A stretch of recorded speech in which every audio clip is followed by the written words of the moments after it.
It's a high-tech conversation. And the low-tech topic. Live on the World Wide Web via Zoom. Bench Talk 101. Right, good evening everyone, and welcome to Bench Talk 101.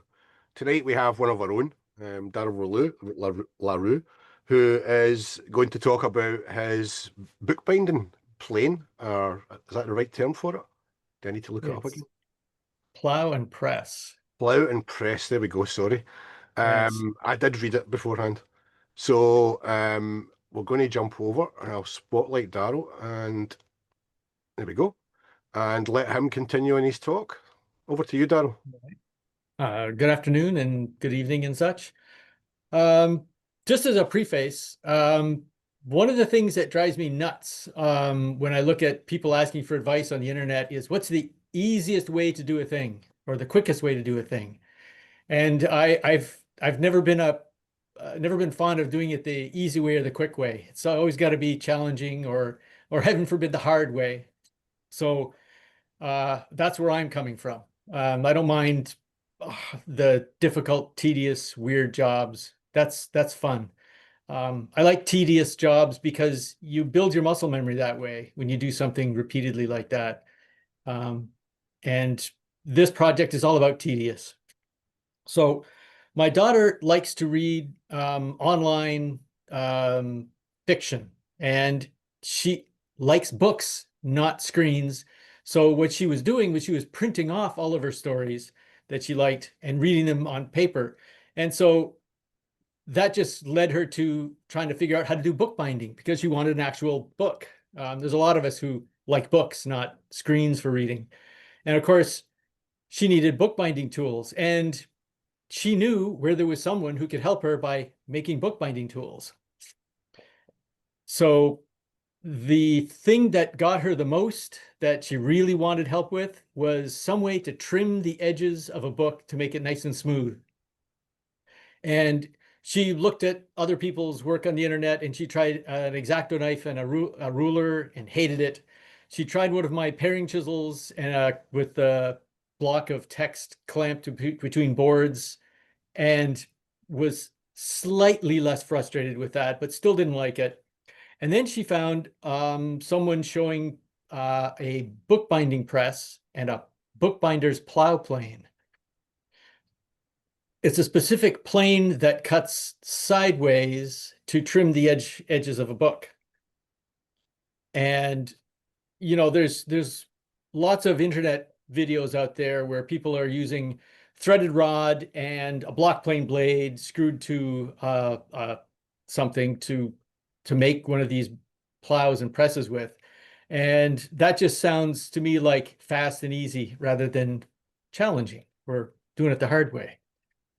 So I figured I would find something a little older than that. And I found some images of a Victorian bookbinding press and plane. I thought, oh, those look cool. Because you know how the Victorians are with their fancy stuff, right?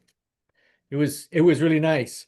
And I thought, oh, I could do that. But then I wondered, how far back in history did they go? And I started digging, and I discovered that this stuff goes all the way back to like the 1500s. So I found this woodcut of a 1500s bookbinding shop, and the guy has this vise and this plane on top of it, and he's trimming the edge of a book. It's like, oh, cool. It goes back to the 1500s.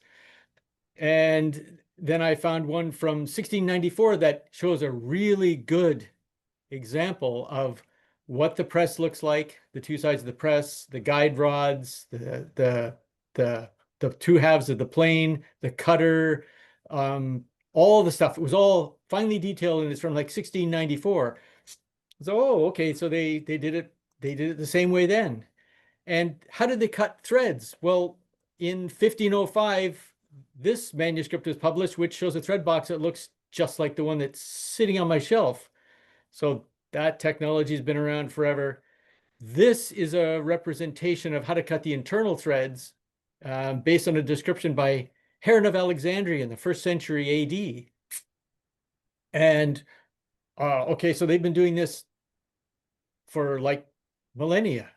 And there's another one here from the late 1700s showing exactly the same thing described by Heron of Alexandria, and using a mallet and chisel and a saw with a depth stop to cut all the threads.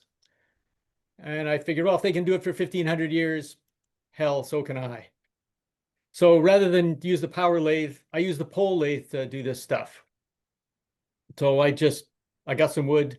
I started out with a piece of cherry for the first screw, thinking it's a fruit wood. It would make good screw material. And then I got a hold of one of the guys on the old tools list by the name of Tom Conroy. He's a bookbinder and he builds and repairs bookbinding tools, including exactly the kind of stuff that I'm trying to build. And after I had started on the cherry screw, he said, black walnut is the best commercially available wood if you can't get black locust. And I had black walnut. So most of the press, except for one screw, is made of black walnut. So then it was just a matter of turning this thing down and getting an accurate cylinder. And when I was doing some of the smaller parts, I was using a scrap of wood with the appropriate size hole drilled in it. I think I tried this once on a power lathe, and it was really, really a giant pain in the arse. A pole lathe has two dead centers. So this block of wood hanging on one of the centers doesn't move while you're turning the wood. But if you've got a live center on your lathe, the thing is going to start to spin, and it's going to be really annoying. So this is the go, no-go gauge for sizing the cylinder.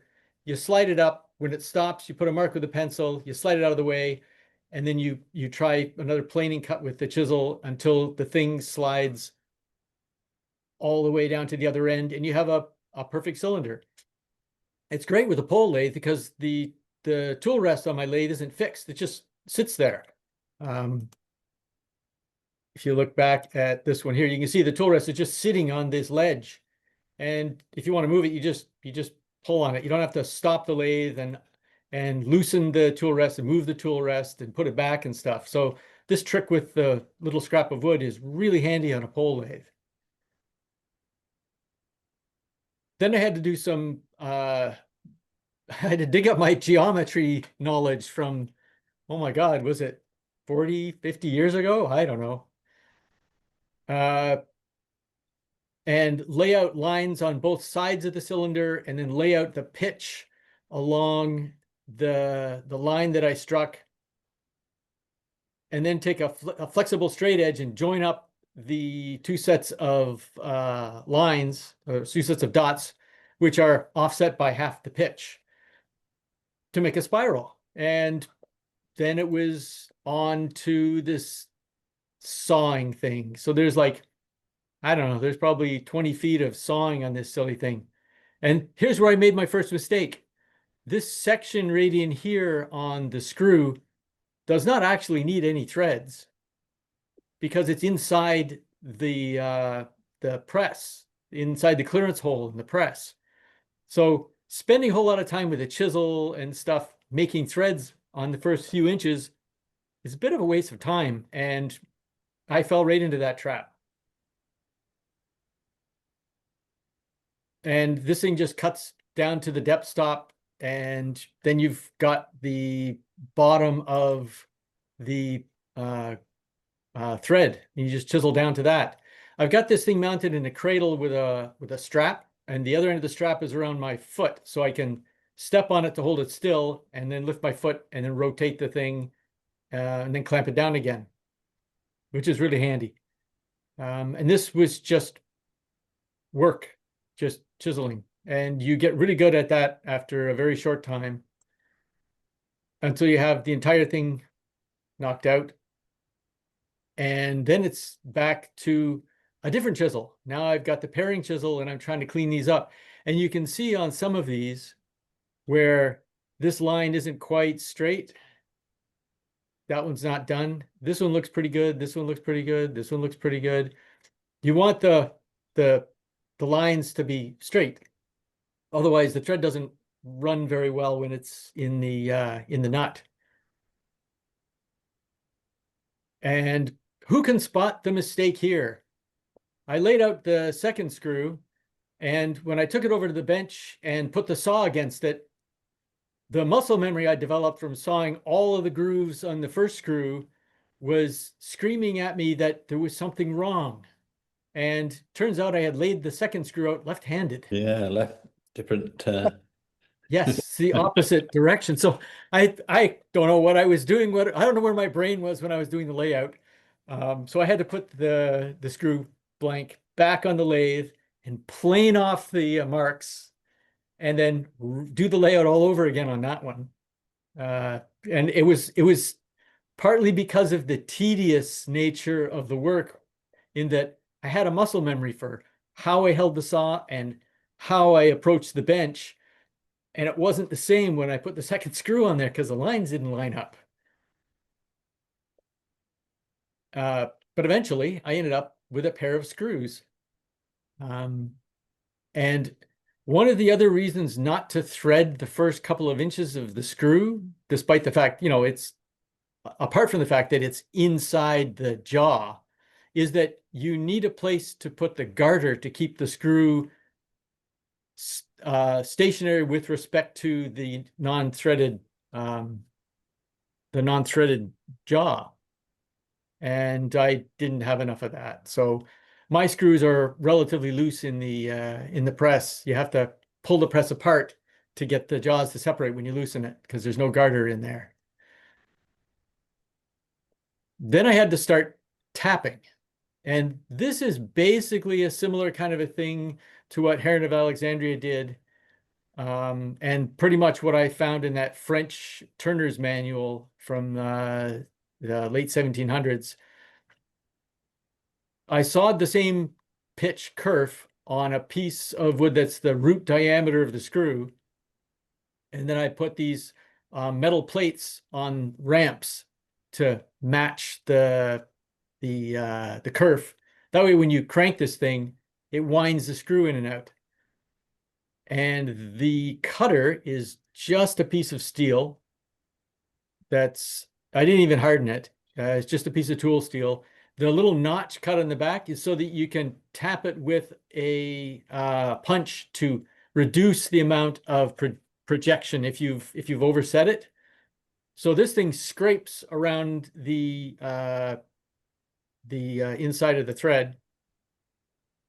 And I cut a piece of walnut and drilled a hole and set it up as a test block, because I wanted to make sure this thing would work. So I made a nut. And this was relatively tedious because it's a scraping cut, so it doesn't take much off. And it's got to go 1/2 inch deep. And you can see after just a few passes, it's got a definite spiral in there. And after a whole lot of passes, whoops. Uh-oh. All right, back we go. Where'd we go? There we are. After a whole lot of passes, it's a passable thread.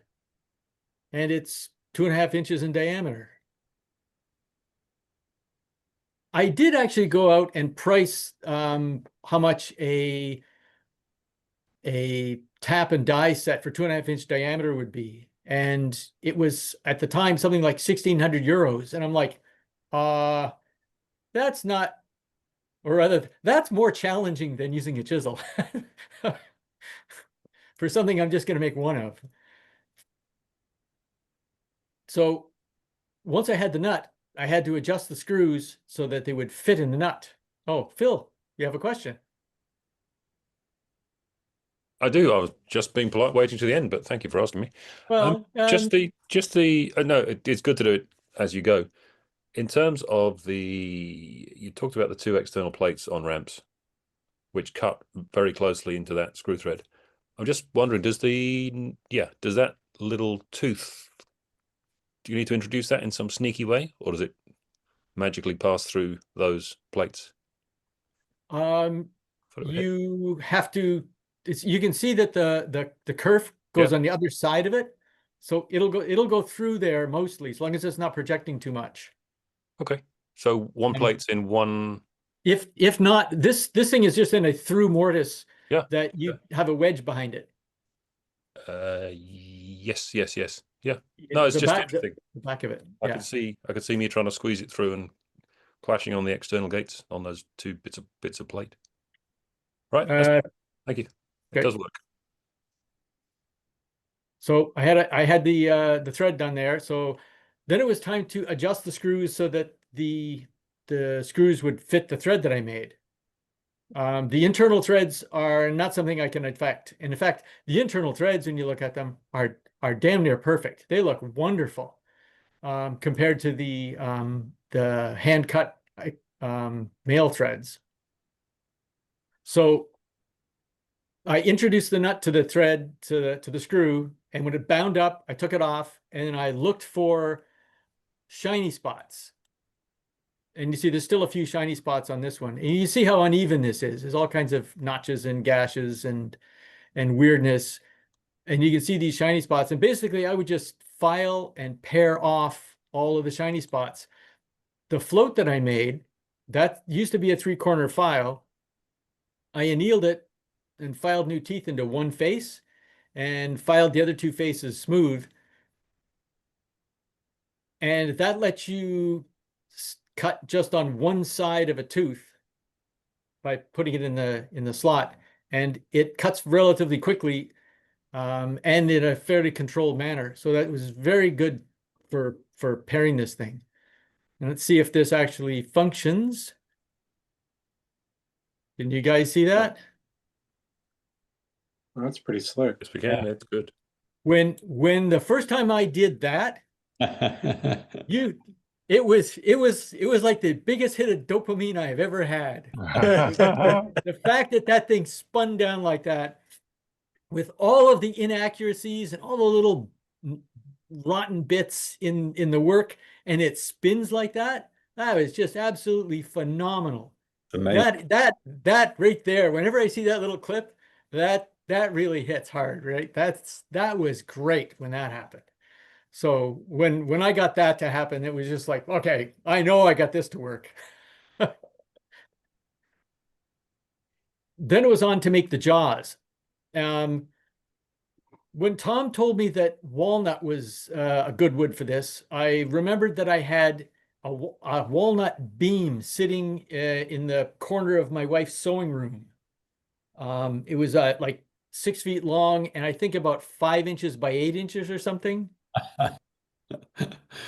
So it's like, oh, okay, I have walnut, and it's been there for like 20 years, so it should be nice and dry.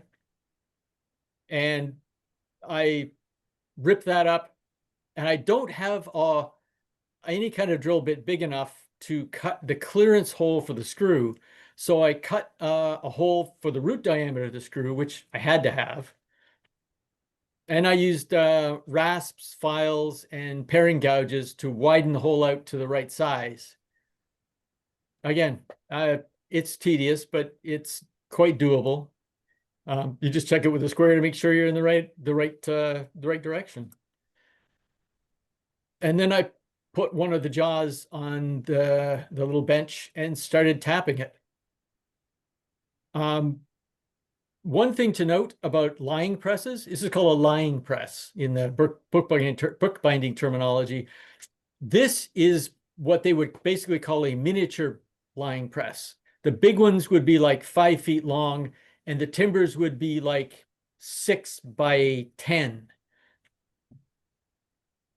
I've seen pictures of guys standing next to them, and they're like up over their shoulder with this thing standing in the corner of a shop, and they're absolutely huge. They make a Moxon vise look like nothing. Mine is tiny. It's only a couple of feet long, and it's only about 4 inch by 4 inch in cross section, or 4 by 5 or something. This is tiny. This is despite how big it looks, this is tiny. So I used the tap and I ran that through, and that was tedious, but really simple. And eventually I got the holes tapped out, and because I had fit the screws to the test nut, everything went just fine when I put it all together. And I think I even have video of the thing closing up.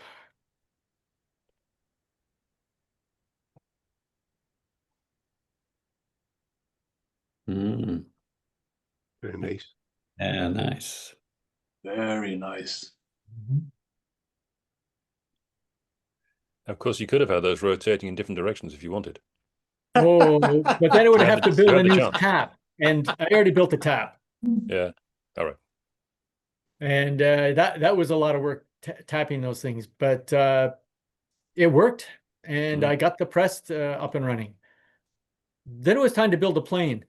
This is the Victorian plow that I found images of, and it's got a nice ram's horn wing nut on top and everything else. It's basically the cutter underneath there. As you crank the screw, it pulls the fence closer. And since the fence is riding in a slot on the top of the press, it moves the blade further and further into the edge of the book to do the cutting. So I thought this one looked quite doable, and it's nice to have pictures of stuff to work from. So I figured I would more or less copy this one. I happen to have some really nice, perfectly quarter sawn cherry, and Yeah. quarter sawn is what you want for plane bodies. We all know this. I used the drill press to bore all the holes in this thing because you've got to have three cylinders going through these 2 blocks of wood, and they all have to be absolutely parallel or it's going to jam up. Because the guide rods have to slide through these holes, and as you crank the screw, it has to pull the plane further together. So I drilled one set of the small holes, and I made a couple of short pieces of dowel that would fit them snugly, and then set those together, then drilled the other set of guide rod holes and put another small dowel in there so that everything was held together in line. Then I drilled through for the tapping size hole, and then I removed the upper block that had the tapping size and drilled through with the clearance hole, trying to keep everything absolutely parallel. So that was tricky, but I got that to work. And I went and found a piece of maple that had some figure at one end, which made a really nice handle. And by now I had learned about garters, and I put a garter groove in it and drilled a hole through the block so you could drop a pin in there, and that would fix this end of the screw to the plane body. And when you cranked it in and out, it would just force the fence in and out. And then I took my thread box, which I had picked up at an antique store for like $10. And I ran that down the screw after I had soaked it in oil. And the astute and knowledgeable person who knows about threading will look at these threads and go, those don't look right at all. And sure enough, I had botched the size of the screw and the hole, which I didn't know because until after I finished tapping the plane body. The tapping was fine. It was correct. Because I built this tapping jig for that thread box. But when I put those 2 short bits of rod in between the 2 pieces and tried to crank the screw to run the fence in and out, all it did was bind up, because it was trying to run the fence forward and back and up and down, like kind of in a circular motion. They were sort of doing this business. So it was back to the drawing board, back to the lumber pile, and I went back to walnut. And this time I turned it just to get it properly into the shape of a screw, and I had to change the size of the through hole for the new threads, but I managed that. I didn't bother doing the handle and the finial on the screw yet because I wanted to make sure that the damn thing worked. If if that wasn't the only problem, having a bad screw, then I needed to go back and remake the whole plane. But this time it worked. It worked so well, I made the 2 guide rods for it, and the thing runs in and out beautifully. And again, I used a scrap of wood with the right size hole in it to size the guide rods. And that worked well. I was quite surprised when everything lined up and it screws in and out, and it works really nice. The next tedious job was the it's called a bolt knife. So there's the bolt and there's the knife. The bolt has threads at one end for the fancy wing nut, and then has a square shank. And at the bottom, not seen in this picture, the foot of this bolt flares out into a taper, and the bottom of the iron has a matching taper. So it captures it really well and fixes it to the plane. So that meant I needed to start with 5/8 inch steel, which I went to the local metal supermarket, and I wanted 8 inches of it so I could try it twice.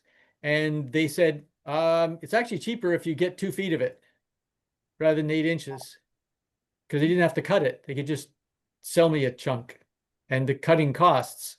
So I got 2 feet of this stuff. So if anybody needs some. So here's a trick. I don't even remember where I learned it.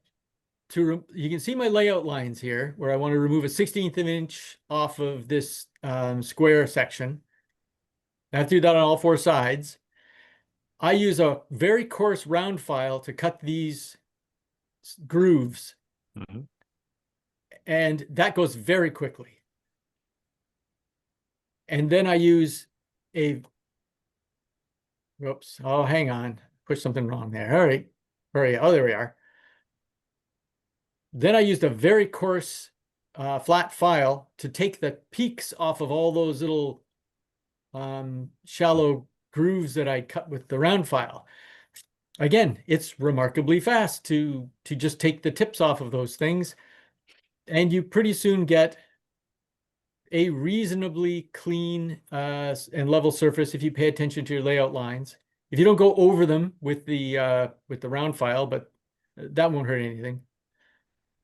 I left the foot kind of a blocky mess, figuring I would wait until I had the iron done before I tried putting that taper on it.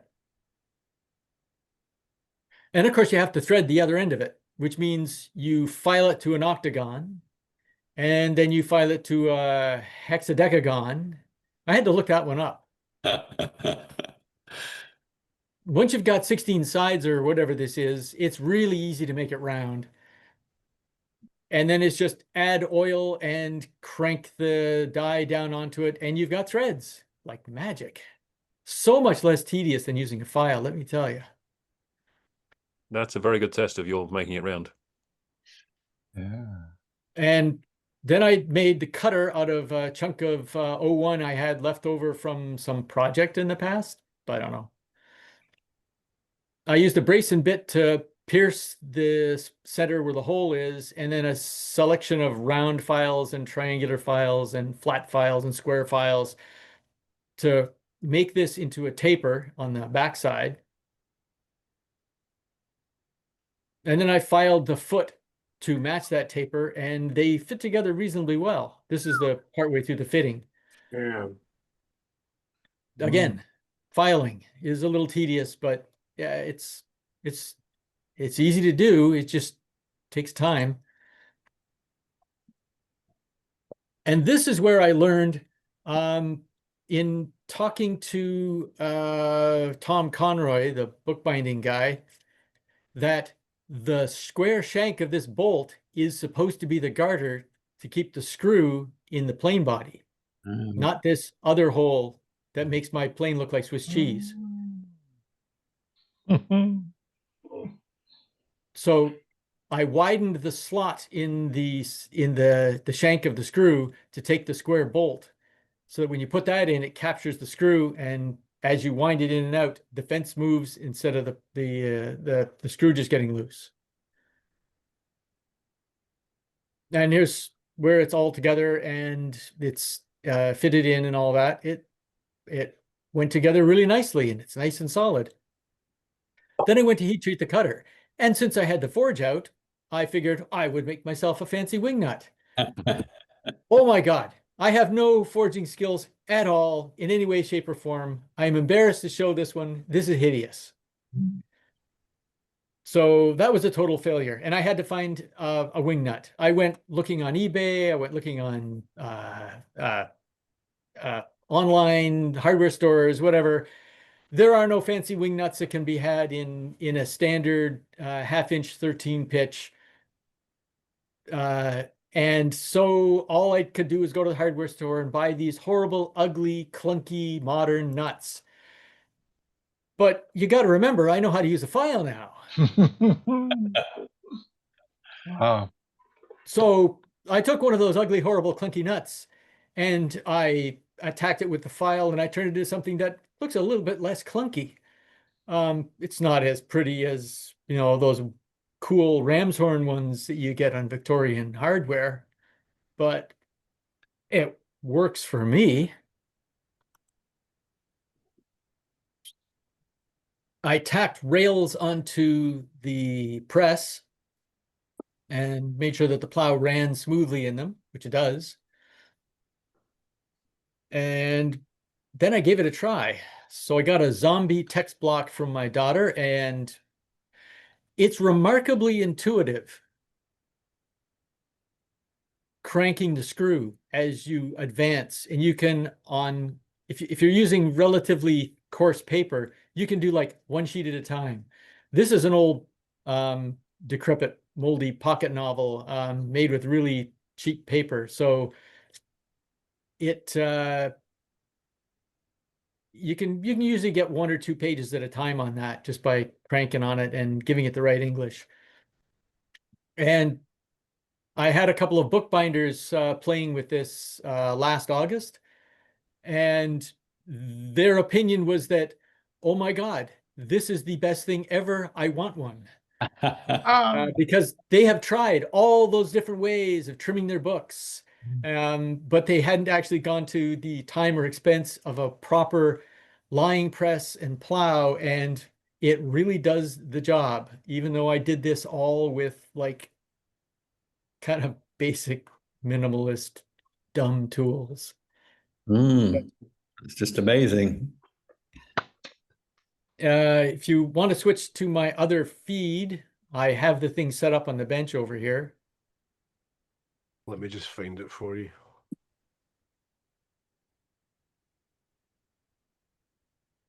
There it's there. And I'll take you off, so it's just that one.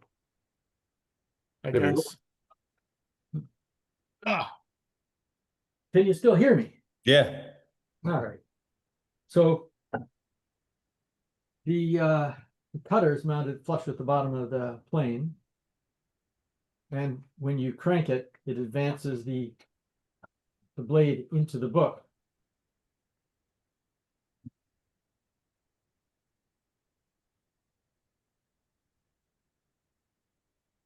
And it just peels off the paper and leaves it really, really smooth. So that was that bit there. Yeah. The first time my daughter used this thing, we could hear her coming upstairs from down here in the shop. And you know that happy dance that Snoopy does on the Peanuts comics? Mhm. Her feet sounded like that on the stairs. And it is like the best thing, and it works great. You can crank down on this thing and hold the book solid, and it planes it smooth, and she's really happy. And now she's made all these little books. So The best thing since sliced books. Yeah. yes. So if you switch me back to me instead of the press, unless someone wants to look at that. Oh yeah, doubles, that's good. So any questions there? I mean, I realize that the time involved was of no real significance to you, but I'd just be interested to know how much time you put into that thread cutting. Was it days or? Uh, you mean the external threads or the internal Yeah. threads or all of it? Well, all of that thread work, Well, one of the things I learned about this kind of tedious handwork is not to do all of it at once. You'll get a repetitive strain injury, you'll get tendonitis, you'll get awful, stupid things. Been there, done that several times. So this is one of those, you do a half an hour of this, and then you go away to do life. This was spread out over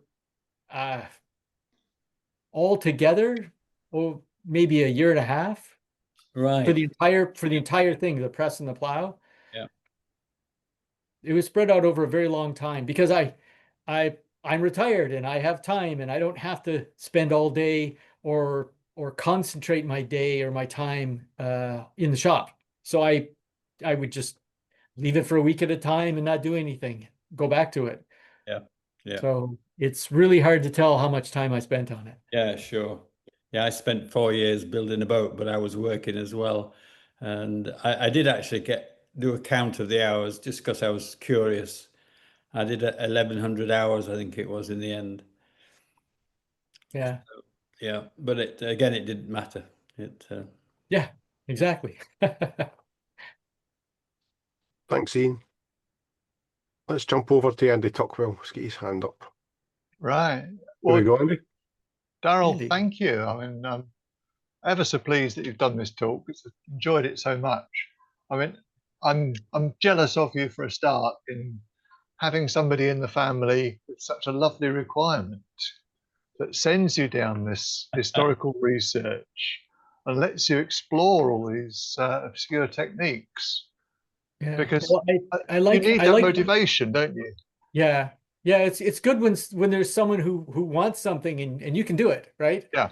And I like digging into things to find out, well, how exactly did they do this? Because like I said, quick and easy has no appeal. I mean, No, yeah, no. you could put the wood in a machine, download a program and push a button and it would make something for you, but Yeah.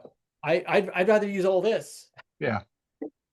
Yeah, you could salvage bits out of old chairs or something and reuse them. And that'd be no good. No.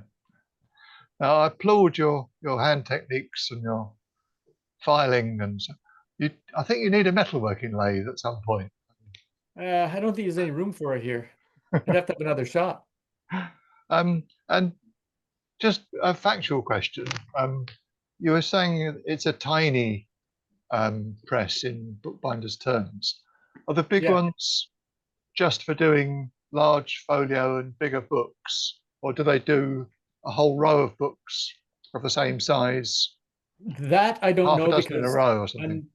I'm not a bookbinder, but I know that they use when you do a full-size folio, which is really big book. Yeah. And you've seen some of those things in museums that are Mm, enormous. It would take two people to carry them around. yeah.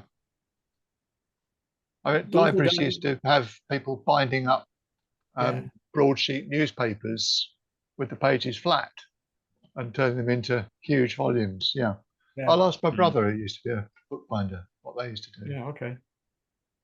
But, Yeah. This one is very small, but it's the size that my daughter wants. Actually, she's done a few books recently that she can't use the press for because they're earrings. Well, she could just do those with a chisel, couldn't she, and a mallet? Yeah, Do she them in just one tap. clamps them in the vise and a swipe with the paring chisel cleans them off. Yeah. But she's done little earring books they're still readable. The font is really tiny if Yeah, you get good eyes or a magnifying glass. lovely. Well, congratulations from me anyway. Thank you. Thanks, Andy. And Richard Berry, jump over to you. There we go. Hey, Darrell. hello. Thanks. I've also looked enviously at one of those 2.5-inch screw boxes and thread cutters and seen the exorbitant price and balked at it. But you've inspired me. I'm going to give it a try to do a 2.5 one because I've done up to a 2 inch, no, an inch and a half, and Yeah. shoe box, but not hand cut. So I'm inspired to give it a shot. But anyway, my question is to do with cutting the internal thread. That has only one cutter in it. Now I'm wondering how much friction is there when you're turning that? Would it be possible to add additional cutters at varying depths so that you're doing more than one scraping cut per pass? You might be able to. I found that if you take too heavy a cut, it packs up the shavings in front of the cutter and it limits the depth of cut and it binds things up because there's no room for the shavings. There's very little room in front of the cutter for any shavings at all. Right. So you can't take too much. But if you had multiples, I suppose it would work, but you have to have them exactly in line with each other, I think. And that it was difficult enough to get things accurate the way it was. Introducing a second cutter would be another step on that ladder, and I'm not really chasing that yet.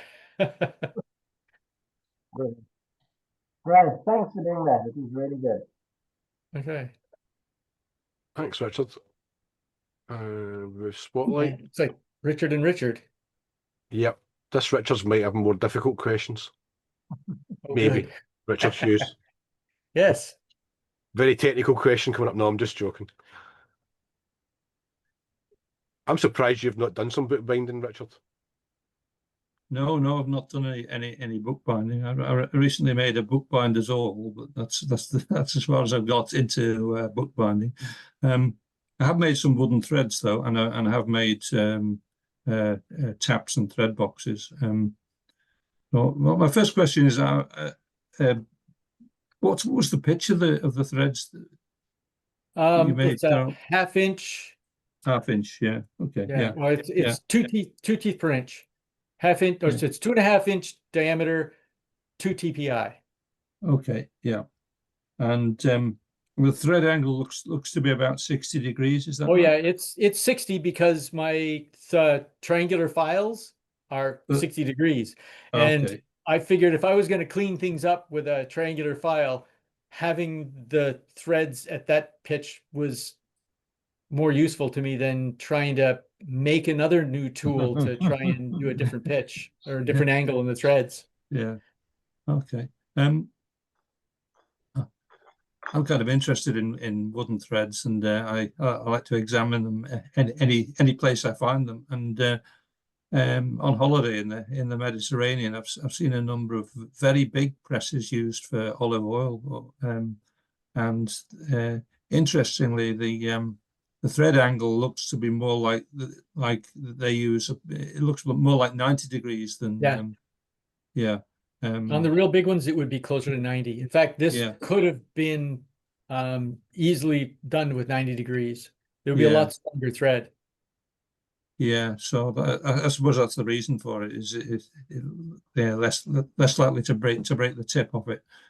Yeah, I do have some four-square files, so I could have maybe gone for 90 degrees, but I have more three-corner files than four. Yes, I'm trying not to limit my options.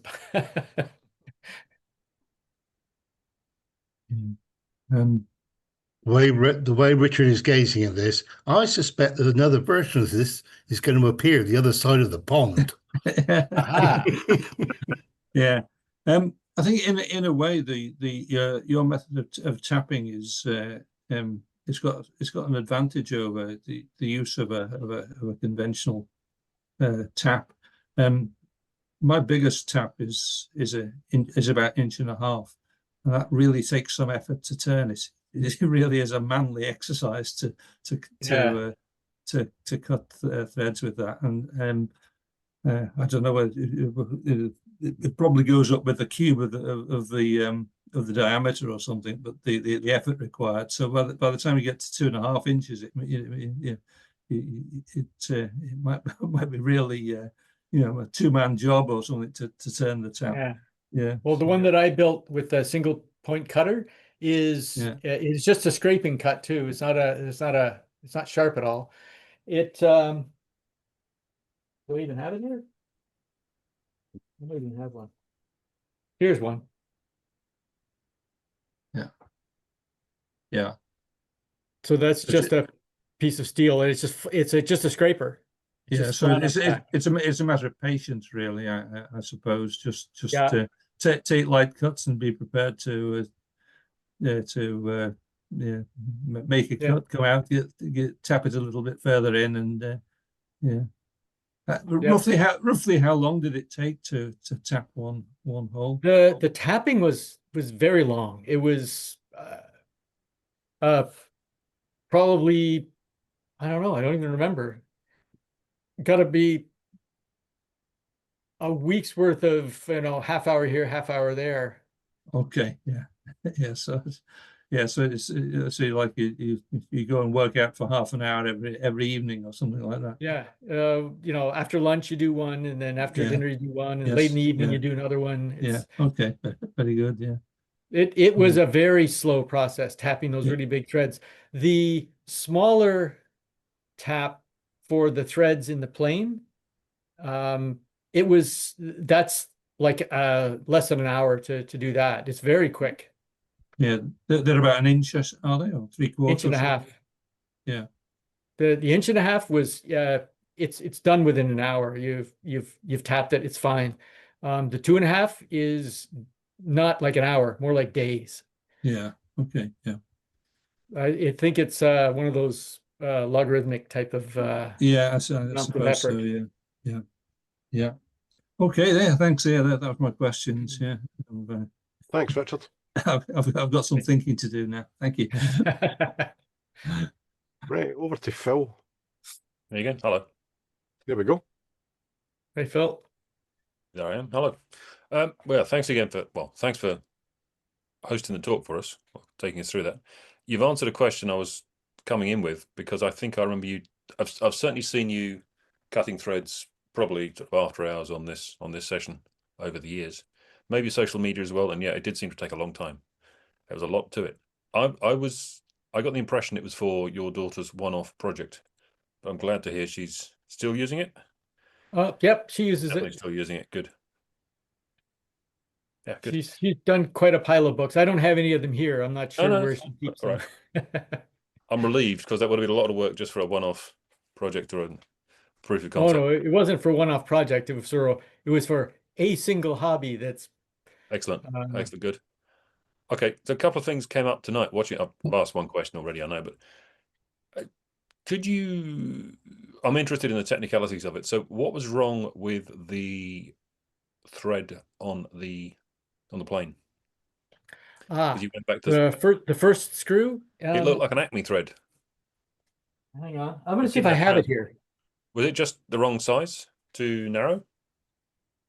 The diameter of the blank was too small. Yeah, right.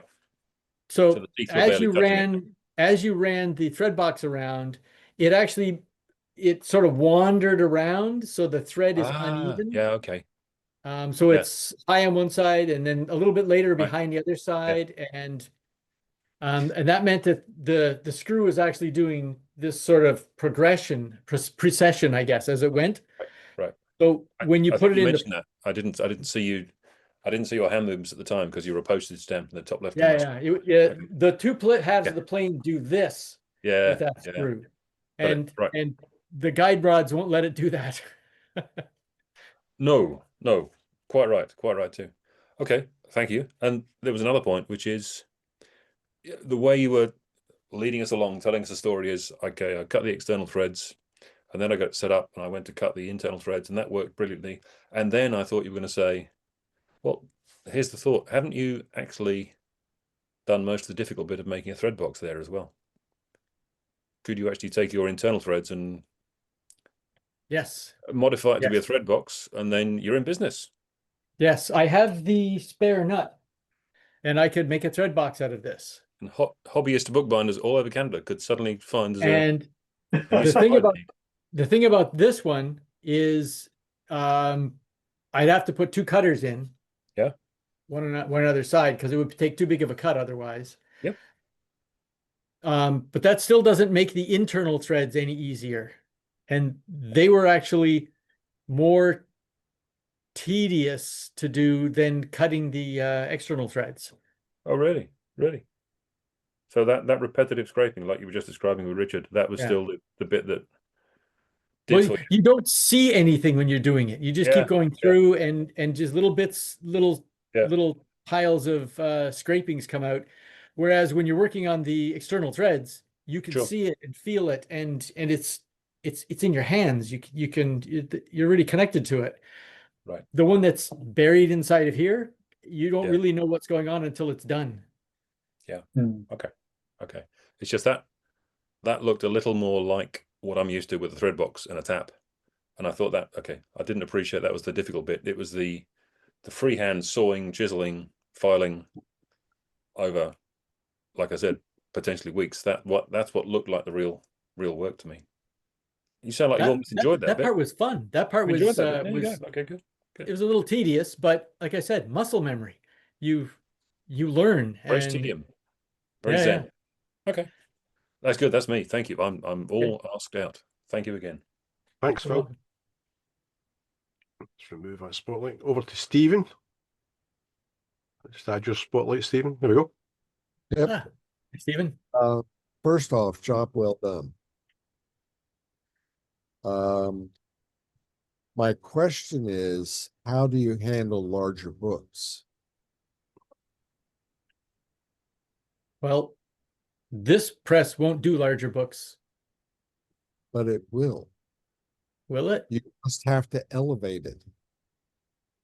Oh, you mean height? Yes, the width of the book. I have a metal stand for it. There's a stand that it rides on, and you can put something bigger in that. This one is just on the bench because it's easy to see here. I see. Okay, that was one of my suggestion is building a kind of like a sawhorse for the press. Yeah. In size. Yeah, in bookbinders terminology, that's called the tub. And you rest the line press on that, and all the cutoffs of waste paper drop into the tub, and those go back to the rag and bone man or whatever it is for paper processing. Right. Because you would have been using paper. Yeah, proper paper. Okay. Okay. That does it for me. You did a great job. Yeah, well, it works. Well, that's it. It works. Yeah. And your research is really good. Thanks. Okay, Matt, we've got a few other hands come up as well. Matthias, over to you. Thank you. So first of all, let me join in the choir of praise. That is an amazing piece of work, really impressive. And then a pretty stupid, I suppose, in a way, question, because obviously it would be completely surplus to requirement. But just out of curiosity, would the two big screws switch around and still work? Yes. Yes. I've tried them in each hole, and they both work on both, which was another one of those moments of joy when the screws go into either hole and it doesn't matter. So that feels good when something like that happens. I mean, obviously they don't have to, as long as you have one working for either side, it's fine. But it's not nice and neat when you can get it to the point where they're actually sufficiently precise that they're interchangeable. It's sufficiently imprecise. That's the thing. Yes. Once this spun on, then all I had to do was get the two tapped holes, same as this, and this goes on both, so they both fit in both sides. Oh yeah, of course. So when you say how much, I don't know if slop would be the right word, but how loose is a screw in the threads? A little bit loose, not terribly so. No. But there are enough inaccuracies along the way that there's clearance, Yeah. and there's enough high spots to provide some engagement all the way down. Yeah. So yeah, I'm always surprised whenever I look at this thing and see it work, that something so inaccurate works so smoothly. Mm-hmm. And it tightens down nicely. It has that wonderful creak when you tighten a wooden screw. So that always makes me happy when I hear that sound. Yeah. I suppose I have very little experience with wooden screws, but I suppose you do not use lubrication in any form. No. Do you? No. There might be a residual oil in the tapped threads in the inside. Yeah. Because I used up half a bottle of mineral oil tapping those. Yeah. Right here. Thank you very much. And again, top kudos for that. Thanks. Thanks, Matthias. And Andy Tuckwell, over to you. There we go. Andy. Yes. Sorry, I thought I was going around for a second go. I thought you'd take Julian and Simon first, but you're going to do that, or? No, you go. Sorry, carry on. Go. Well, you're here. Let's go. The reason I didn't go into detail, I didn't want to distract too much from what Darrell's done. But when I say you really ought to have a metalwork lathe, I got interested in the same subject a few years ago, and it doesn't spin quite as far as yours because the nut isn't quite as massive, but it doesn't do badly. Yeah, that works good. And I did that on my old Barnes treadle powered lathe. And it's a 6 threads per inch, and it will go down coarser than that as well. I've not checked. I think it probably would do 2 threads per inch if I wanted it to. But what I realized was possible, and this is about 1 3/8 inches, I think, this piece of holly. I took the cutter out of a cheap Chinese thread box, and actually it's the same as a carver's V-tool. You could just use a carver's V-tool, and I could mount it with a few bits of packing material in the old-fashioned American post-style tool holder on my old-fashioned American lathe, and I could put my turned cylinder of wood on centers, and using the lead screw capabilities on the metal lathe, it advances nice and steady. This is for people who don't have your level of patience to do all that handwork over all that time. And this was, you know, a couple of sessions. And having got the gears set up to cut the external thread, I just used a metalworking single point tool to do the internal thread. And that's yeah, you'll recognize that. That's basically what this is a single point tool. And I managed to buy a thread chaser, which isn't exactly the right size, but is close enough for the inaccuracies, and use that to clean up the threads a bit afterwards as well. And in fact, you could cut them. But because it's the lathe and it's on a cross slide, you can have that advancing a bit more, and go deeper and deeper, much more easily than your start all over again maneuvering. So I reckon that method will work up to the size of yours, and it does provide an alternative path. Or I want to make something big and chunky, but I don't want to spend hundreds of dollars or pounds or euros on a modern produced or an antique large size commercially produced thing. So anyone that's got a decent metalworking lathe And if somebody should happen to have the same model of lathe, Richard, they'd find that extremely practical. Yeah, yes, indeed. So, I've tried. I'll just throw that one in there. I've tried a variation of that. Right. Yeah. But it can work. I mean, the choice of woods, like you said, is important. And I've written down in my notes, try some black walnut. So I've got much more holly, so I will do that. Yeah. But, thanks again. Cool. I'll leave it there. Thanks, Andy. Right, Simon, word to you. Okay, thanks. Same as everybody else, Darrell, absolutely incredible piece of work. Well done. To set out to do something like that when you've had no, sort of frequent experience with setting up screws, etc., is quite incredible. Anyway, my question is sort of a theoretical one. Ignoring the small errors like the running the thread too far down the thread bar, things like that, those were actual mistakes.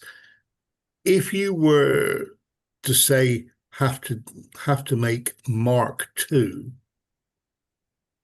is there something specifically you would change, or are you completely satisfied with that design and how it works? I'm pretty satisfied with this, except for the fact that I didn't allow for garters in the press. Right. Otherwise, which was that was basically partly because of the original error of running the threads down too far. Yeah. So that was just an error base. Yeah. That was just the mistake I made, and everything else seems to be, it works great. My daughter likes it. I've played with it. I just play with it because it's fun. I loved your comment about the happy feet on the stairs. Just slightly disconnected, but to I hope he doesn't mind me saying this. Sean was making a weaving loom for his daughter, and I was lucky enough that he sent me the video, and her reaction to seeing how this worked. And I just thought, absolutely fantastic. And the same with your daughter, is that for however many years she outlives you, it will always be, my dad made me this. Yeah. Always. And that's just a lovely thing. Anyway, thank you very much, Darrell. That's okay. Great piece of work. Thanks. Thanks, Simon. And over to Gillian. Hi, Darrell. Loved your presentation, which resonates with me for several reasons. Firstly, a great father-daughter project from which you both get a great deal of enjoyment. Yep. My early teaching life was as a primary school teacher, and the children's projects through the term would get them to create a book from sort of just card and paper, and to sort of create their own book with printed covers, decorated, gave a great sense of achievement and pride. And I'm sure your daughter making her own books gets the same sort of sense of pride, which is great. The saw that you used for cutting the threads, it had two blades like a Japanese Ryoba saw. Was it a Japanese blade you used? Nope, it's an old American saw by George H. Bishop. Mm-hmm. There's a patent for it. George H. Bishop adjustable patented saw. It's got quite the etch on it, regaling you about how wonderful and perfect the saw is. It's got rib teeth on one side, crosscut on the other. Yeah, I noticed. And a depth stop. And I got that from a Secret Santa exchange years ago on the old tools list. And I hadn't ever really used it in anger, so to speak, until now. And I thought, oh, well, this is perfect. This is exactly what I want. And it did a marvelous job. It cut right to the exact depth I wanted, and it was easy to use and control. No overruns. Everything was fabulous. No, really intriguing to see. So thank you for sharing that. And someone said something might appear from the other side of the pond. Now, it's not what I made earlier, and I don't know whether you can see it, but that's a Danish bookbinding press. I can't date it, but the telephone number on the shop, the Odense tool shop, The telephone number is just in 3 digits. So that might help me date it one day. But I picked it up in Denmark with an intention of making it into a Moxon vice. So in time. Does it have a rail on the top? Yeah, well done. Now I know what that's for. Yeah, that would be for the plow. Probably the plane for that one has a groove in the bottom, is running on one rail instead of mine, which has got a flat bottom with 2 rails that it runs between. Yeah. Made from beech and pretty heavy, but a nice find on a travel. Yeah, great. That is nice. Yeah, cool. Okay, thank you very much. Thanks, Julian. Okay, just to comment on that, Darrell, I think about the time you were working on this originally, sharing photos, I think I came across it, another small example of a similar thing, just on a sideboard in a country house in Norway, just because it's an interesting looking thing, so they put it out. But I think I actually clicked what it was at the time because I'd seen yours. It's good. Good. They exist in the wild. They said my brother has one. Well, everyone's had My one. daughter has one. Yeah. But I mean, he used to be a professional bookbinder. Yeah. We've still got a couple of hands up, so we'll jump back over to Richard Berry again. There we go. We're all having a second bite of the cherry, I think. Julian actually asked a question I was going to ask about the saw, but I have another question. Is how pretty are the screw threads getting with the more that you use them? I find that with my wooden screws, as you use them, they burnish beautifully and they get better with age. Is the same thing applying with yours? Don't know. It doesn't get a whole lot of use.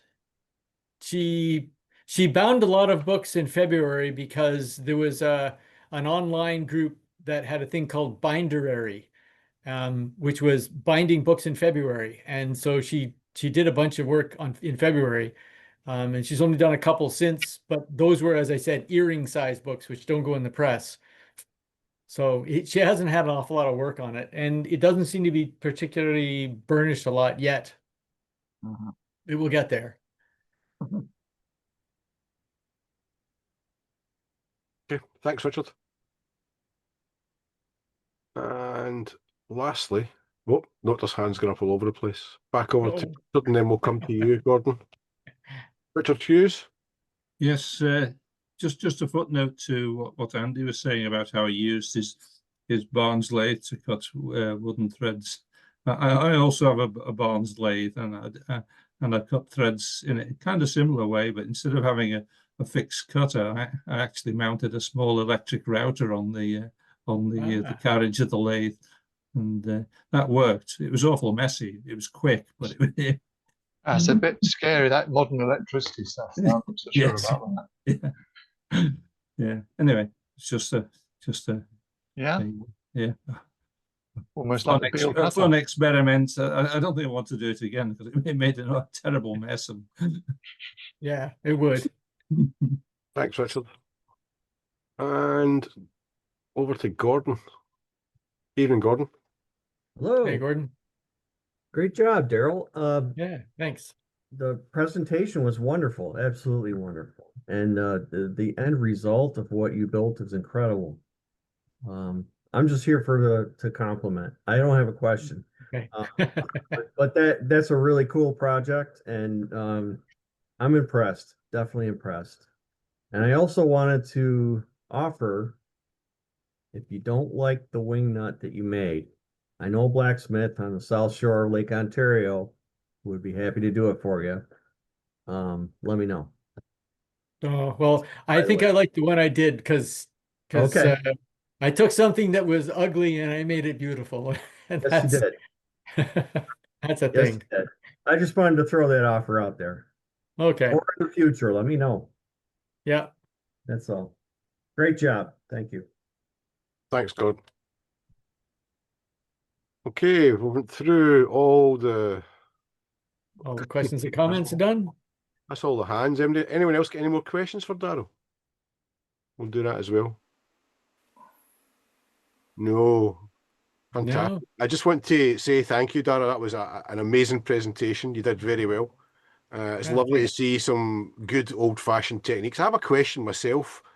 And you say you don't have a book there, but I take it your daughter then uses thread and like cardboard and stuff like that or cotton, I think actually, to bind the books. I've got no idea on bookbinding, but I take it the whole process in binding it after the paper's cut is to actually put holes through and bind it together using threads and cotton. Is that right?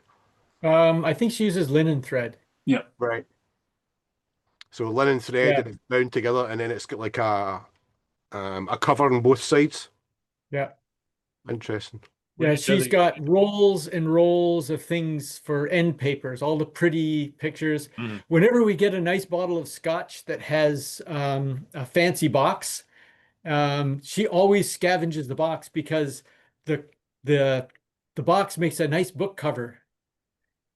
I think the last couple of things we got was something called the Spirit of the Bear or something like that, and it had a kind of a Norse themed design on it, and she really liked the look of that. So she hasn't got a book yet for it, but she saved the boxes because she wants to cut them up and use those as the cover for the books. Interesting. I'm just going to say thanks from everyone, Darrell. That was an amazing presentation, and everything looks your thread cutting is way beyond anything I've ever tried. There's a few here I've tried cutting threads, and it looks difficult and it looks like the time well spent. But the fact that your daughter uses it and it's like you made it, I think that's the special part of it. And the time and effort that you put in for her means that every time she's using it and you made that for her, it makes it ever so special and much more than many other things. Amazing presentation. Well done. And thank you from everyone. On that note, everybody, we'll have a toast to Darrell and to the bench. Darrell, bench. Congratulations. Darrell, absent friends on the bench. Yeah. By the way, Scott, the way that you traditionally bind a book is you will print the appropriate pages, which is not necessarily consecutive pages, on a large sheet of paper.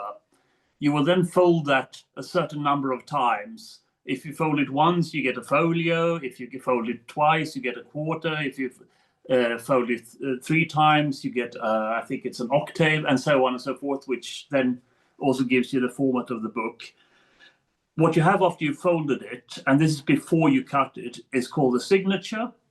And you will put a certain number of relatively heavy threads vertically in a contraption. There was actually an image of one in the late 17th century image that Darrell showed. Yeah, and there was one in the 16th century image too. Yeah, and then you will use linen thread to sew the signatures, stitch the signatures around those vertical thicker threads, one signature at a time. Once that's done, you will there are a number of processes involved in securing. It's called the tape. You can either be a piece of exactly There one you of go. those Sewing frame. Yes, a sewing frame, exactly. And it can either be thread or it can be tape. But once you've sewn it, there are certain techniques you use to secure the tapes, and then you have a book block to which you can then add the end papers and the covers. But before you add the covers, you will that's when you cut the book block to using the press and plane that Darrell showed us. And by doing that, you will at the same time, as it were, because of course, when you have a sheet of paper and you fold it a number of times, there will be certain edges that are actually folds, so they will not open. And which is also, it used to be back in the days when it was not uncommon for people to have their books privately bound. You could buy a book just lightly stitched and uncut. The idea being that before you read it, you would hand it to your pet bookbinder, and they would bind it for you in your style of binding that would fit your library and your lifestyle. and they would then cut it open. Or if you were a cheapskate, you bought the uncut edition because it was much less expensive than a publisher-bound copy, and you just used a knife to cut those edges open, which usually savaged them pretty badly. But you got a cheap read. One of the things that I did was when I contacted Tom Conroy, I asked him whether there were any extant medieval bookbinding presses in museums or collections somewhere. And he had been on my behalf talking to a couple of guys. One of them was in New York. I can't remember what library he worked at or what museum. There's another guy who works at Cambridge Library that he contacted. We had this three-way conversation going about the bookbinding tools and the history of them and stuff. And when I asked if there was extant medieval bookbinding tools in libraries or museums or collections or something, I got a collective laughter out of them all. They just laughed at me because no, there aren't any. You're lucky to find a Victorian one because bookbinders are very frugal and very hard on their tools. Because imagine if you're going to be cutting a 1,000-page book and you're going to be doing an edition of them and there's like 200 of them, and you're going to run this plane back and forth 1,000,000 times a year for cutting these things, and it's wood on wood and it will wear. And eventually you have to get it rehabilitated because it's worn, and you know how you've seen wooden planes that the soles are worn out on. These things wear out the same way, and they'll rehabilitate them and modify them again and again and again until they're no longer usable for their actual purpose. And then they will reuse the press, the plow, as a binding press. Just take the blade out and shove a book in it and crank the screw down just to hold the spine together while they're working on it. Or the line press will become another kind of press just to hold things together until the threads are finally broken. And then it's just a chunk of wood, and they throw it in the fireplace to keep warm at night. And to heat the glue pot. Yeah. And the fact that they collectively laughed at me when I asked about this was okay. It was fun, but it was also kind of disheartening because you go to museums and you can see so many old things that have been around for 1,000 years. And you'd think that something like this, like if you see the Mastermere chest, there's tools 1,000 years old. Oh, not so much with bookbinders. No. Although one guy did say that the Royal British bookbinder, the bookbinder to the king now, rumor has it, maybe, just maybe, there may be old tools in the private bindery that they have at the palace, but apparently the guy who's in charge there is a bit of a snob and won't talk to anybody. So nobody knows. You know, I'm wondering if Colonial Williamsburg or Sturbridge Village might have a bookbinding or bookmaking operation in conjunction with a print shop. Colonial Williamsburg has a bookbinder. Yeah. So if they got a bookbinder, it's going to be 1776. Yes, but it doesn't have to be old stuff. It just has to be period correct stuff. Well, that's what I mean, is they'll make it, but it'll be a reproduction of something that existed in 1770. Yeah. Or that is functions in the equivalent manner. It does not necessarily. I mean, I've seen some of the stuff they use, and some of it is as it were, clearly modern, newly made, and not made to imitate the look, just to imitate the function. Just to sort of add another anecdote to add to what you just said, Darrell, about chucking out the old stuff. My brother, who I've just sent the question about the big presses to, he used to work in the House of Lords bindery up in the Victoria Tower in the Palace of Westminster. But had to leave when they just decided we won't do that in-house anymore. We'll just pick a few bits and send them out to whoever wants to do it for the lowest price, wherever. Yeah. So instead of having an in-house team that would do proper binding, not just casing, yeah, in leather, in buckram, in whatever was appropriate for the old,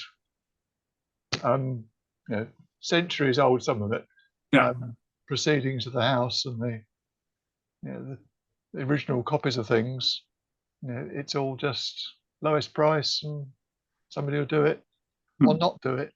Yeah. And that whole room full of time served skilled binders were let go.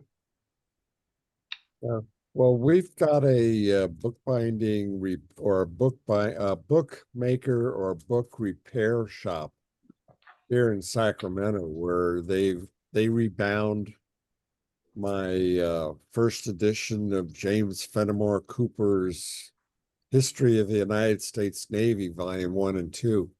And they just, it was, the covers were broken off. They turned it into a book that you couldn't tell the difference between then and now. Yeah. I'm sure there's still skilled binders around. But yes. This was a place that was working in volume. Yeah. It's interesting that, I mean, as I said, one of my brothers trained. He's a proper journeyman bookbinder with his journeyman's papers, and he worked as that for a number of years. And he worked at in the hand bookbinding department of a large printing and bookbinding operation. Most of the work there was done with machines. Yeah. But what they did in the hand shop was they did private binding if you asked them to, of course, but their bread and butter was small editions. So 50 copies, a couple of hundred copies, up to about 250, 300 copies. It was less expensive to bind them by hand than to set up the big machines, which could take them days to do it. Just so run 500 test copies and then do the proper run of 300 copies. That was more expensive than having it done by hand. So they bound all sorts of stuff, and they always made. So they made, of course, the number of copies that the customer had ordered, and then the customer usually got, say, they ordered 150 copies, they probably got 155, but they made maybe 170 just to be on the safe side. And every year for Christmas, my brother would take one book out of each pile of that year's production. He would wrap them in gift paper early on so that he had no idea what was in which package. And then he would just sort them into piles randomly and give every member of the family a pile of maybe 8 or 10 books. And so some of them were quite interesting, and some of them were not very interesting. But it was a great tradition as long as it lasted. Then he went the other way. I mean, he abandoned artisanal bookbinding to work with IT. On a different note, Mathis, are you in your new shop? No, this is I'm packing my old shop. Still packing the old shop, so you haven't moved it? No, we're moving it's in just under 2 weeks now. 2 weeks. It's a personal thing. I have something to send to you, but I think I'll probably wait till you've moved. Yes, that is a very good idea. I'll get you. I'll send you an email to remind you. But once you've moved and everything's fine, I'll address and you can. Yeah, because right now it's if something is sent now and it gets held up somewhere, sure. There's a fair chance it would hit. I mean, we have requested forwarding of our mail, but that does not include packages. Sure. Regular letters will be sent through, but not anything else. You're moving soon. 2 weeks. You can let me know afterwards. I'll send you an email. Thank you. I will. Send me your address. Yeah. Last year when we were on holiday, we were in Stockholm. Oh, right. And we were walking down the street and I saw a sign that said bindery. And of course, I walked in and said, hi. And the people working there was two people working in there. They were very happy to interrupt their work and show us around and show us some of the things they did. The reason the lady who was doing the binding was happy to interrupt her work was because someone had ordered a run of books bound in pink fake fur. And she hated this stuff. It was awful to work with. And any excuse to stop messing with this awful stuff was fine. So they gave us a tour, showed us all of the stuff they were working on. Yeah. One of the things that they worked on was cases for books, and also cases for things like Nobel Prizes. They showed us one. They said, if you take pictures of this, don't share it because this is someone's Nobel Prize. And they showed us the Nobel Prize for economics that they just bound the case for to make it. And they showed us how precise it had to be, where there's a ribbon you pull to remove the medallion, but you have to be able to turn the thing upside down and shake it, and it shouldn't fall out. And they gave them a fake one with exactly the same finish and exactly the same weight as the real one that they could put in there and make sure that it behaved correctly and fit perfectly. But that's one of the things that they do is they do the presentation cases for the Nobel Prizes, and they had one there to show us. My brother used to do that kind of work as well. I mean, anything essentially that combines paper, glue, and cardboard. The bookbinder is your friend. And of course, I mean, slip cases for books are a very old tradition. So